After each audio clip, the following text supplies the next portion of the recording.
かやっぱマスクいいよね。可愛いね。少し前に私は皆さんに飲みの市についての質問を募集させていただきました。今回のこの動画で我が家でお茶をしながら楽しくそれにお答えしています。お答えしてくださるのはインスタグラマーのお二人。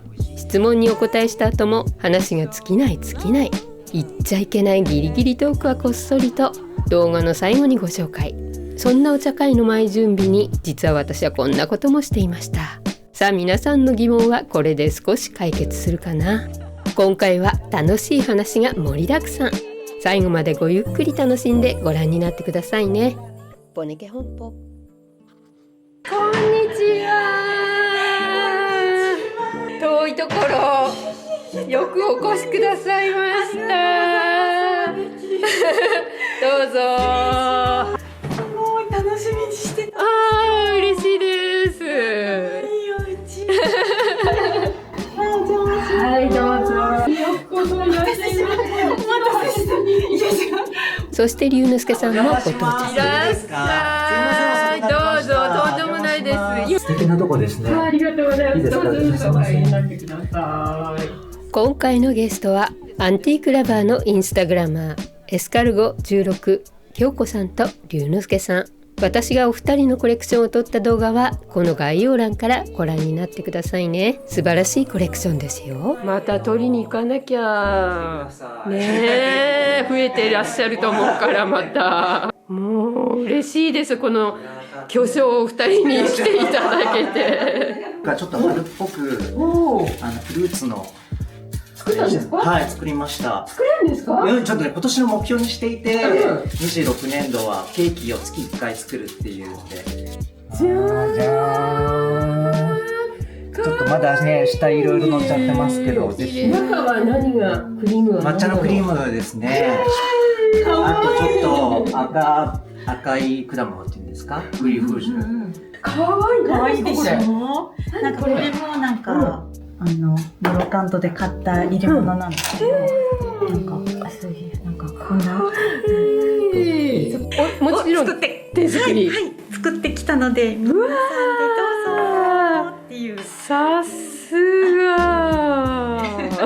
と塩バターキャラメルサンドクッキーです。でも本当はくるみも入ってるからくるみも中に名前の中に入れたいんだけど、そうすると塩バターくるみクリームキャラメルサンドクッキーです。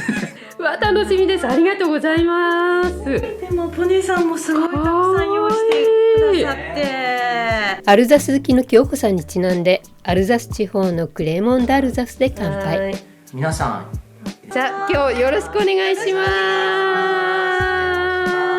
す。美しい今回のチューリップ色と、龍之介さんの虹色。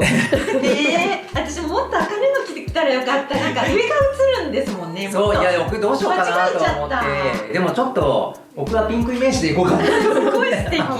可愛い。でもね黒はね女性の肌色をとっても美しく見せます。美しいです。このスカートをこれもそう。これ飲みのそうだ。だからそうなんですか？それでそれをお見せっていうか、飲みの市つながりだから今日この洋服をと思って来たんだけど。なるほど。もうちょっとあれ。大丈夫です。こちらに派手な人がいる。ちょうどガチャガチャと。大丈夫です。調和が取れてます。龍之介さん、京子さん、教えて。最近の日本の飲みの市なんかは特に妙にこじゃれていて、価格も決して安くないように感じます。どこに昔のような飲みの市のような持って行っての空気感がある飲みの市はあるんでしょうか？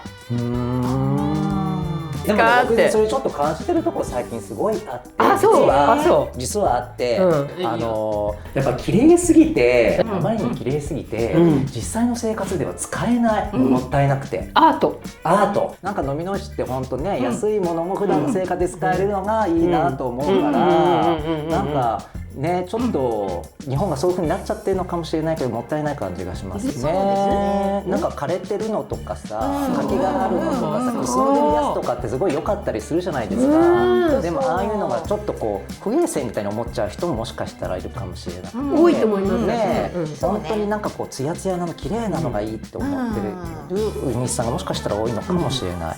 日本で飲みの市に行くっていうのがなんかちょっとステータスっていうか、あ、そうなんですか。っていう今か日本でね、だからやっぱり売ってるものが高いからみんなが行けるわけじゃないっていうので、その飲みの市に対するフランス人の人の見方と日本の方の見方が全然違ってるなっていうのは思っていて、こっちは結構男の方もすごく多いし、まあ収集家の方とかいかに安く買えるかっていうのを探してる人が行く場所だけれども、日本はちょっとなんだろう、なんか違いますよね。普段使いとかっていうよりもそうそう、ちょっとお客様もおもてなしするとか、すごい自分でも決まってるものがあってこれをすごい探してる、だからでかくてもいいから1枚とにかく買いたいみたいな無になっちゃってる感じがしますよね。なんか出会いだからそこで見つけた、あ、可愛い、ひっくり返して安い買うみたいな感じでじゃない感じがします。それはそういうのが楽しいのにね。多分これね見ていただけるコレクションはたくさんありますけど、僕はちっちゃなものでもなんかいろいろあって、でそれを並べ方ちょっとずつ変えて、なんか生活の雰囲気が変わるみたいなのが好きだから。龍之介さん、京子さん、教えて。フランスの飲みの市ベスト3が知りたい。私が好きなのはやっぱりバンブ。バンブですよね。バンブが好きですね。毎週行ってらっしゃいますよね。毎週必ず行きますね。なんだろう、さっきも。僕行ってきました。行ってきました。ちゃっと行ってきました。お会いしませんでしたね。やっぱりね、バンブが一番いいですよね。なぜですか、バンブ。やっぱり掘り出し物が一番多いし、値段もそんなに高くないし、なんていうかもう好きなお店とかもあるから、あ、このお店見てあのお店見てっていう、なんていうかもう本当にルーティンになってしまってるから、で緊張感もなくね歩けるし、もうすべてが詰まってる。でもあと週1回で言ったらね、10週ですよね。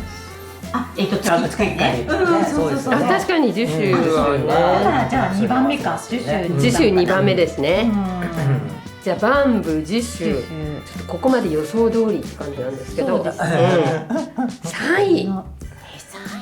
でもあそこサンクルとかでもよくやってません？アベニュードゥベルサイユ、ベルサイユ通り、これあります。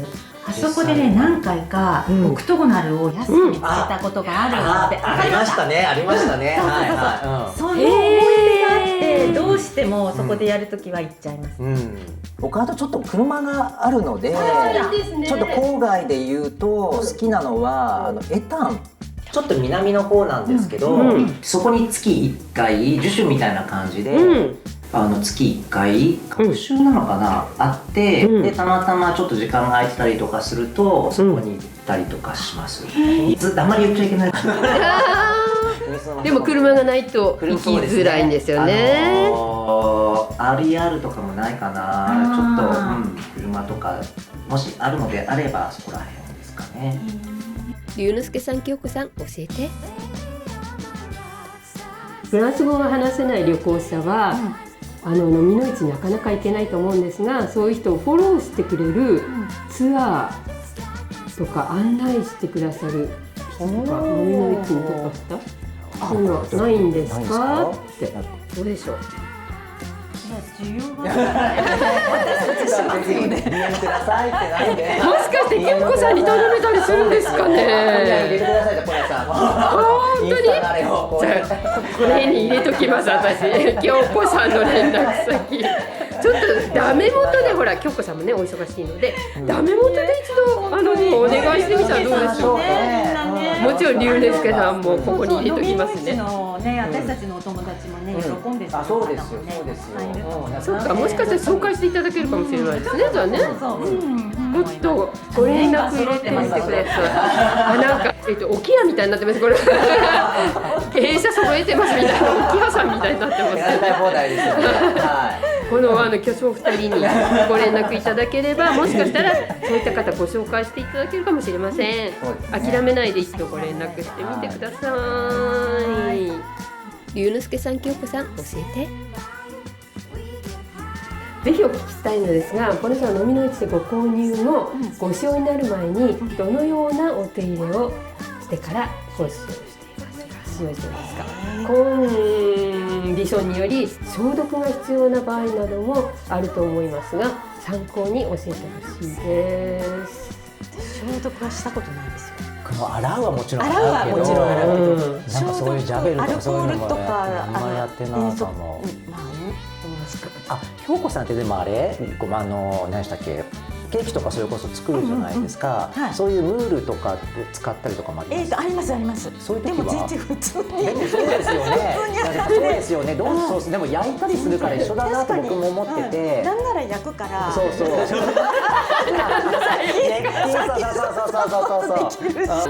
京子さんって意外と全然潔癖の反対側にいる人間ねえ、イメージがちょっと違いますね。本当に普通に洗うぐらいですよね。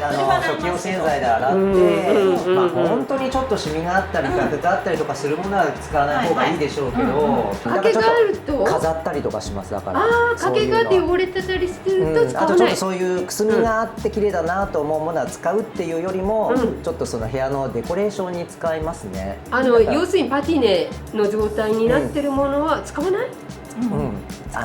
食事なんか口に入るものとしては使わないですね。そうなんですね。とすると飾っておくって感じですかね。だってそれが味としてなんかね、部屋に雰囲気を与えるかなと僕は思ってるので。でパティネはパティネで美しいですもんね。そうなんですよ。それは目で楽しむということで。美しさ分かってほしいですよね。そうですよね。あれはちょっと人工的にはねできないものですからね。じゃないと。これってパティネと呼んでいいんでしょうか？もちろんそうじゃないですか。これパティネでいいんですか？これはもう変に消毒とかちょっと漂白しようと思わない方がいいと思いますね。こういうのはちょっとやりすぎちゃうとちょっとね変な柄になっちゃったりとかするから、これはこれでもう味があって綺麗ですよね。本当に大好きですこれ。インスタグラムにまず最初に載せたのがこれだったんです。本当に素敵と思って。これ分かってほしいですよね、皆さんにね。龍之介さん、京子さん、教えて。こんなに飲みの市が開催されてて、アンティークがなくなってしまわないかと時々心配になります。そして、日本では手に入れようとしてもパリでの価格より何倍もしてしまうので、買えなくていつも指をかんでなくなるんじゃないかって心配してます。なんかこういつもコレクションしていてもやっぱりちょっと10年近く前になると自分の好みも変わってきて、やっぱりまたね、手放すっていうことがあるから、やっぱ手放します？手放します。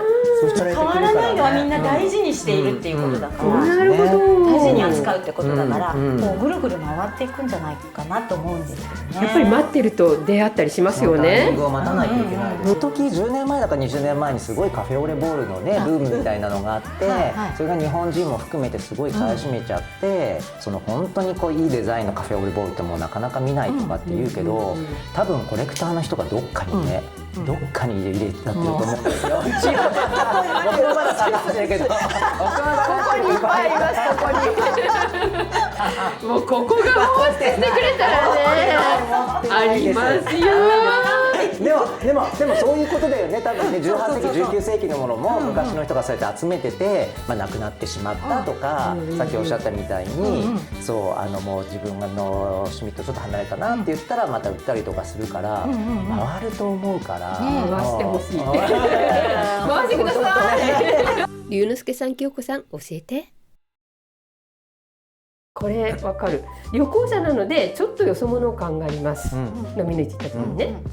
で自分たちもそうだけど向こうもそうじゃないかなっていうのがあって、でお互いに気持ちよく値切る話に持っていくにはどうしたらいいですか？なるほどね。値切りね。値ぎります？握ります。握りますか？握ります。でも結構なんかテクニックじゃないけど、怒らせないところ場所はやっぱりなんていうの慣れていかないとわからないじゃないですか。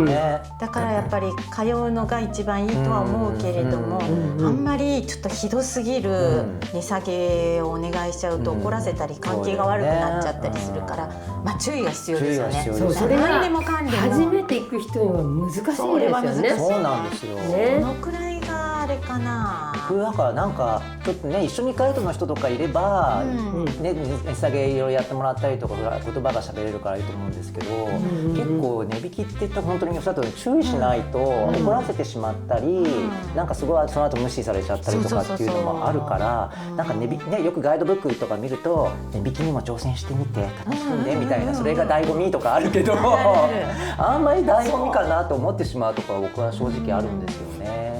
だから僕がやってるのは、もう1個の場合はあまりやらなくて2つ買うから安くしてとか、なんかそうかな。あとここが欠けてるからとかっていうのはあまり僕嫌なんで、すっごいわかる。なんかすごい残念そうに向こうから引き出す感じ。あれでなかったらよかったのにな、みたいな感じで言うと、じゃあいくらだったら出すみたいなこと言われたりとかするから、それって雰囲気を出すみたいな。フランス語でやれる話じゃないですか。で旅行でいらした方ってそれが難しいと思うんですよね。でそのなんとなくテクニックがあれば、言葉じゃなくてもうずっとこうやってそうな感じでそうだね。なんかちょっといい言葉を書いていって、それを言うっていうのはね、いいですよね。そんなに難しい長い文章じゃなくて、例えばフランス語でどういうセリフがいいですか、値段交渉するのに。例えば「une réduction」って言ってちょっと値引きはっていうね、濁して言うとか。僕はよく言うのはエスクセルドゥニエルプリって聞きますね。エスクセルドゥニエルプリって言うと、これ本当にもう少し安くできないって言って、こっち側が言うのってなかなかできないから、向こうから言わせてあんな言ったよねっていうところを出させるかな。龍之介さん、京子さん、教えて。そして、あとその仲良くなって顔を覚えてもらって、楽しく話ができたりするのは嬉しいんだけれども、質問なんですけどね、いいのがなかった時、それでも、なんか気まずい思いをしないでその場を立ち去るにはどうしたらいいですかっていうのを。私いつも使うあれが、ちょっと見てくるねって言って、もう一周してくるっていう。それでまた来るねとか、ちょっと考えてみるとか、一周するって言って行くと、まあ普通向こうももう分かる、別に本当に戻ってくるとは思ってないし、でも普通に笑ってメフシーでいいと思いますよね。それからもうアトゥタルです。またねってにっくり書いてしまう。それかさっき京子さんちらっとおっしゃったのが、ちょっと考えますね。そうですね。というセリフですよね。ジュエフエシーっていうやつですね。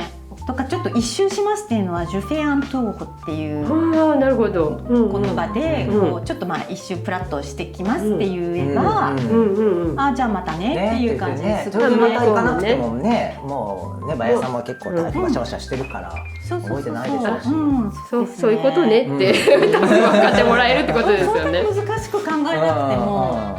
龍之介さん、京子さん、教えて。フランスでは飲み主がたくさん書いてる割合としてどれぐらいの方がその利用されてるんですかって、飲みの市を実際にフランスでは。またフランスアンティーク食器をフランス在住の方も多くの方が使われてるんですかって。それは使ってると使って思いますね。実際にアンティーク生活で使ってらっしゃる方多いですよね。多いと思います。ねお友達の家とかでね、そうですよね。出てくる時ありますよね。これおばあちゃんの使っていたものとか。もうのみの市ってフランスの文化に入り込んでるから、そんな古いものじゃなくても、ちょっとこういう時になんか使う料理の時に使うの探してたとかって言ってスーパーじゃなくて近くにあるのみの市で探したりとかっていうのもね、普段の生活に入ってフランス人の人やってますよね。龍之介さん、京子さん、教えて。バンブののみの市は土日開催されていますけども、どちらが出店数が多いでしょうか。何時ぐらいに行くのがベストなタイミング。そうタイミングは何時ぐらいに行くのがベストなタイミングですか。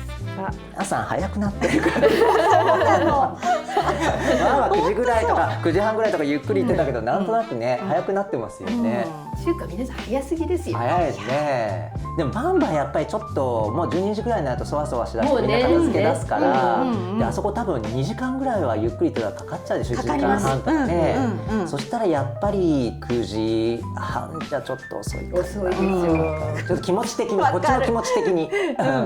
次週しか私は早く行かないんですけど、時々ねそれね、びっくりですよ。これ8時に行ったらもうみんな懐中電灯で買い物してるんですよ。でもね、これ前も誰かで京子さんもあったかもしれないけど、早く行ったからといってみんなオープンでやってるわけじゃないから、たまたま早く行ってそこの売り場のとこを通り過ぎちゃってたけど、後から来た時にちょうど並んだものがねよくてっていうこともあるから。でもそれだったら早く行って何周もすれば一番いいってこと。でもそれも結構ね、もう本当大変ですよね。だからね。10周とか2周ぐらいします？私1周ですね。もう1周しかしない。あれでも前お会いした時なんか4周ぐらいする。4周。言ってましたよ。あの時は結構雨も降ってて、でちょっと売り場もだんだんっていう感じだったから、でせっかくまあいろいろあって早く行ったじゃないですか。だけど空いてないお店があったから、じゃあ2周目しようかなって。4周ってます。4周。でもその後の何歩歩いたかっていうのを見るともうね、いや1万歩簡単に行きますよね。乗り切ってね。私も歩いてないからあんまり簡単に行きますよね。龍之介さん、京子さん、教えて。大好きな、皆さんも大好きなブルターニュ通りののみの市。あれね、いつわかるんですか。どうやってわかるんですかっていうご質問があったんですけど、皆さんどうやってお知りになってるんですか。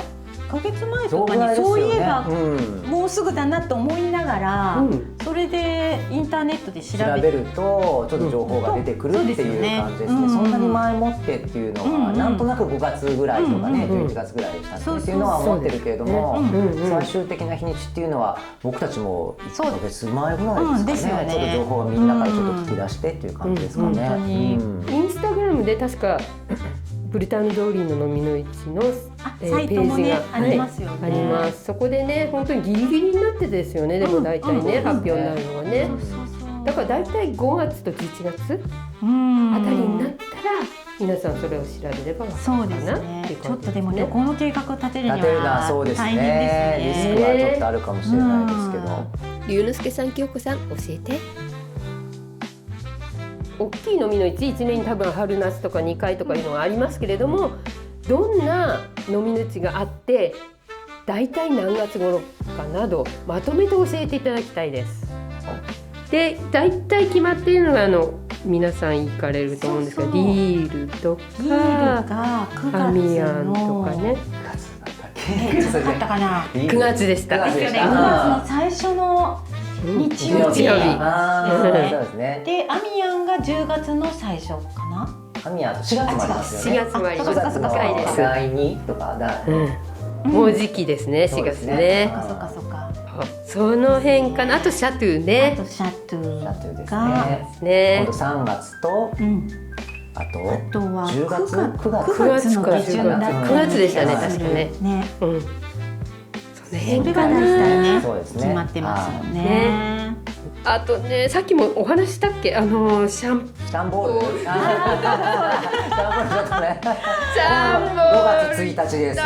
実はすでに一度この話題が上ってました、ね、必ず5月1日なんですよ。そう曜日の何曜日でなんであろうと曜日だろうと5月1日なんです。京子さん行かれたことあります？私ね一度も行ったことないんですよ。あ、そうなんですか？だからちょっと一度は行きたいなと思ってるんですけど、ね、多分ブロワっていう駅から、TGV かな、パリから TGV で出てて、そっからバスとか、あともう本当にやる気があったらタクシーを前もって予約しといてブロワに来といてもらって、そっから行くとかっていうのが、それからもうレンタカーとか1年に1回行くだけの価値がある、価値はある感じはしますね。それを何をどう求めるかによると思うんですけど。龍之介さん何回も行かれた？でも僕3回ぐらいかな。3回。もう3回。で僕あっちの方のロワールの方でフランス語を勉強してたことがあって、一番最初の時に、ここの方に友達がいるんですね、トゥールとか、なんかそこでちょっと合流しようとか、飲みの市も楽しいけど、もし時間があるんだったらなんか付随のことも合わせてできる。あ、そうですよね。他のことも他の楽しみもないとね、ちょっと大変ですよね。大変ですよね。ぜひ行きたいです。日本もね、ゴールデンウィークだから行くね、フランスの旅行を決めてこっちにいることはあるかもしれないですけど、移動とお天気と、お天気と車ですね、まずね。本当に車、はい、車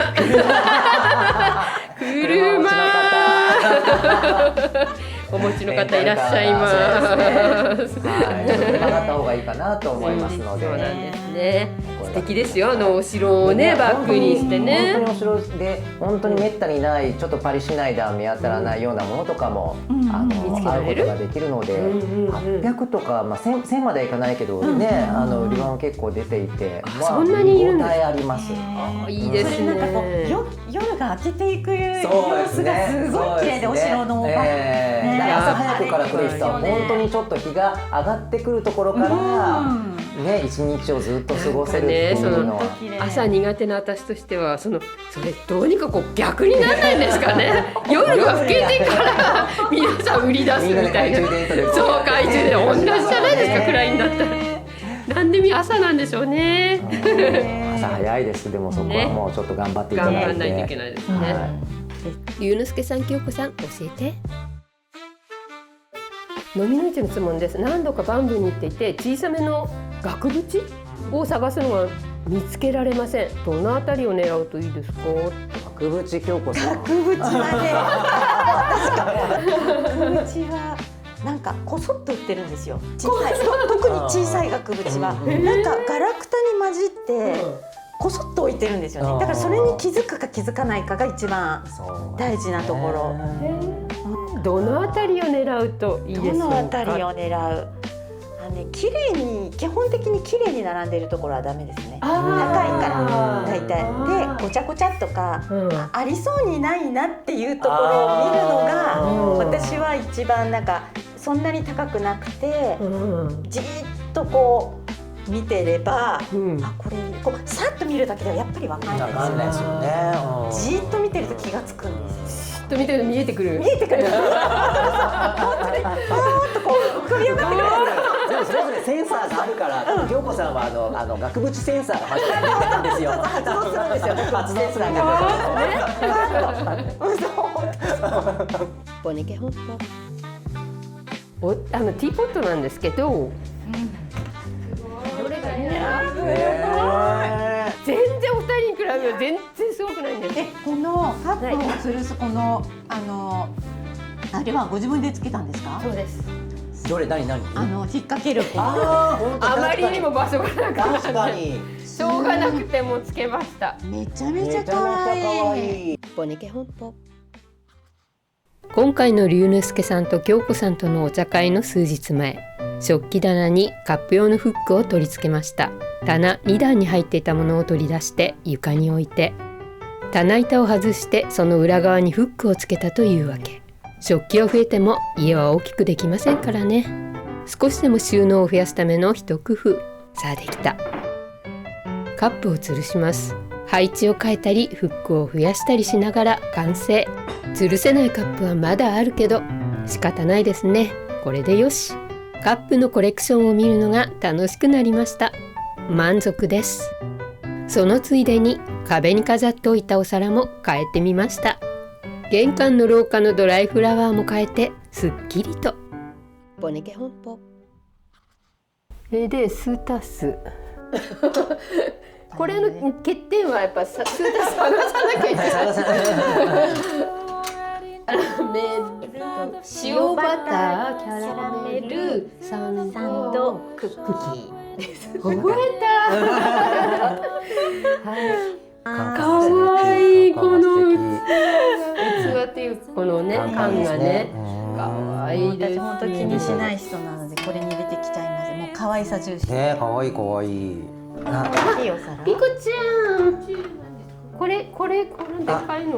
おー、素晴らしいのが来ましたよ。わあ、こんなに大きいの。いいですね。それだったら乗るでしょう。ありますね。はい、素敵。ゆうすけさんすごい素晴らしい。よくこうですね。はい。すごい。さすが。ちょっと全部ねフルーツで埋めたかったんですけど。ちゃんとすぐ取り出せるように。さすがだわ。アグレストにこのタルトはとっても似合っていますよね。そうなんですよ。食べ合わせが美味しいっていうのはやっぱりその食べ物の分子と分子がやっぱりどっかが共通点があって、それで人は美味しいって思うらしいんですね。人もそうですよね。どこかあるんですよね。共通点があってみたいなね。だから全部一緒じゃなくていいんだけど、その一致すべきなんかそういう分子成分が一緒だと人は美味しいと思うんだ。私たちにもアンティークという共通点がありますからね。美しいね。タルトの取り皿はジアンのポントシュー復刻版シリーズ。いただきます。京子さんの手作りクッキーいただきます。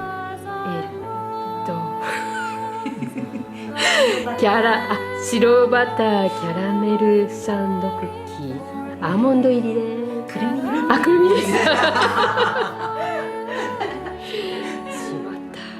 これグーでいいんですか？ティラミスなのですくってください。抹茶とフルーツの組み合わせだそうですよ。カラメルが本当美味しい。よかった。本当にね。このレシピがもうめちゃめちゃ好きで、よく使ってた。ボネケ本舗。金高薫の世界の旅やったんですけど。知らないです。金高薫。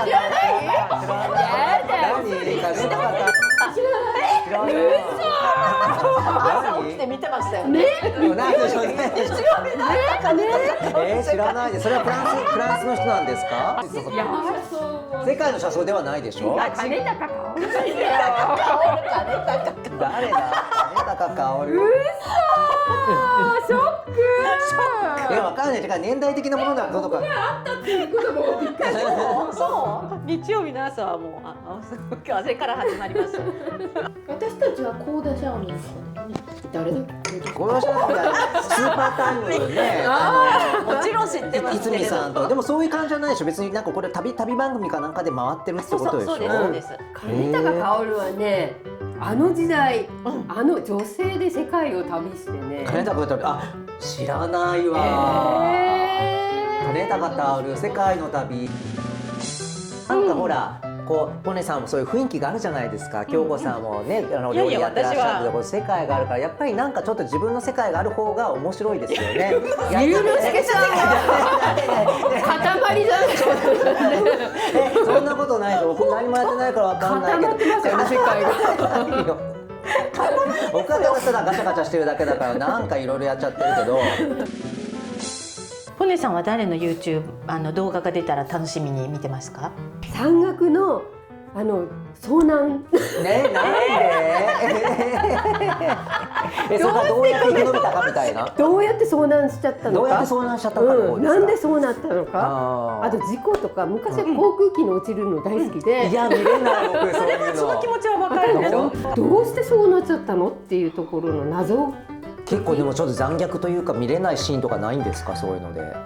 ね、それでね、なんかうわーってなっちゃって、そういう時にその寝るとか言われて、そう言って見てたんだけど、アホーとか思いながら。でもあの時結構たくさん会いましたよね。同窓会みたいな。それ先月ですか？先月京子さんだけに会わなかったかも。そうなんだ。いや実はね、後からね映像見てたら映ってたんですよ。じゃあ矢印でインプットしときます。あったらね。本さんこれ探してって。あと何探してます？今ね、人が探してるもの聞くのすごい好きなの。なんかこれめちゃめちゃ可愛い。これあったらごめん、これは言えない。これ見つけた。何パニエ？このねプレイユーの見たことなねい。丸のやつ、これ。丸なのあるんだ。これめちゃめちゃ古いやつですよね。これだいぶ初期のや刻印。つそうだ。これは確かにあったら言わないかもね。やっぱり。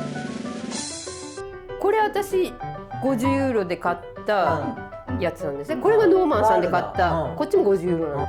もうそしたら使えなくないですだって。もうこれできない。もうなんか赤感できないから。だったら